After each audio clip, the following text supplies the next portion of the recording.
प्रभू येशू ख्रिस्ताच्या नावाने प्रेमी सलाम. आपल्या प्रेमाबद्दल व मदतीबद्दल खूप खूप आभार. आपण आमच्या YouTube चॅनलवर नवीन आला असाल तर सबस्क्राईब करा आणि विश्वासी लोकांना शेअर करा. प्रभू येशू ख्रिस्ताच्या सेवा कार्यासाठी असेच सहकार्य करत राहा. व्हिडिओ आवडला नावडला तरी देवाचे शब्द आहेत. सबस्क्राईब व शेअर करा. ऐका शिका. धन्यवाद. मी नरकात कसे जाऊ शकत नाही. तुम्हाला वाटते त्यापेक्षा नरकात न जाणे सोपे आहे. काही लोकांचा असा विश्वास आहे की नरकात जाण्यापासून टाळण्यासाठी त्यांनी आयुष्यभर 10 आज्ञांचे पालन केले पाहिजे.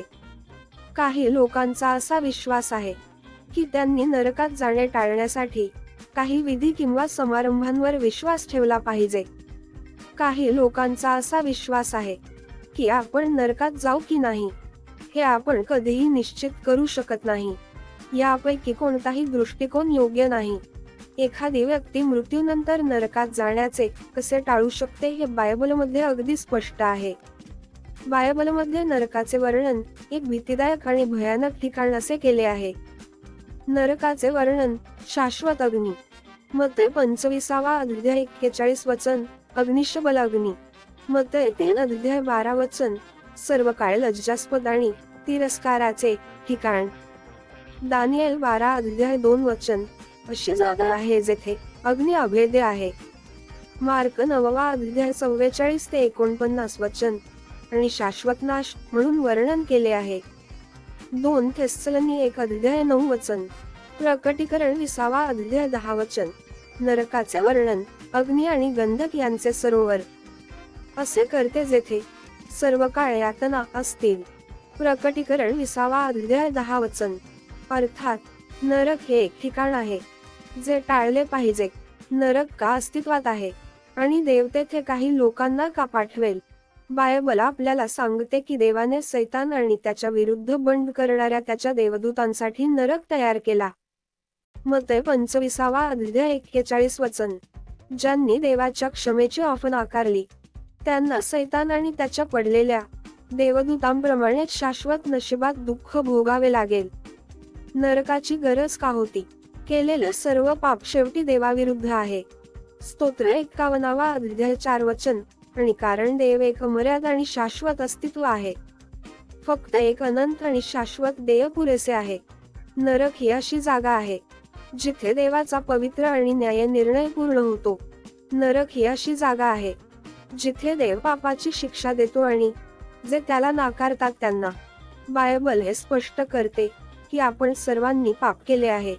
उपदेशक 7 अध्याय 20 वचन. रोम 3 अध्याय 10 ते 23 वचन.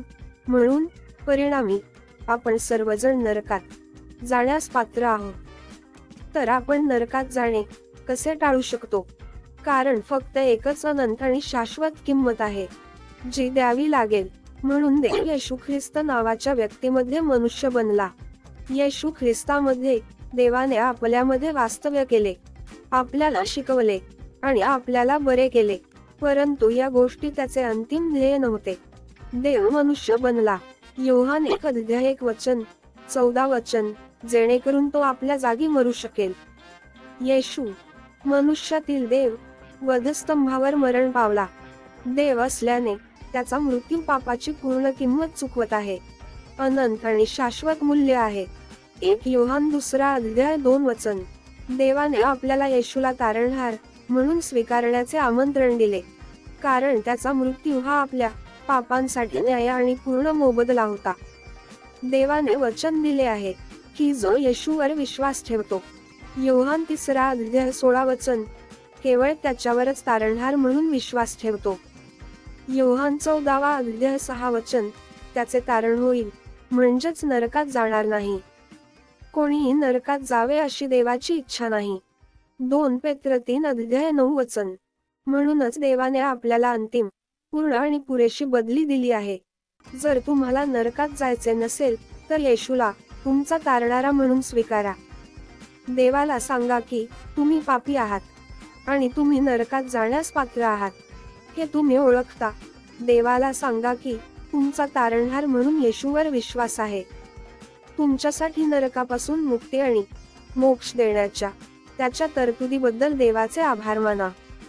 साधा विश्वास.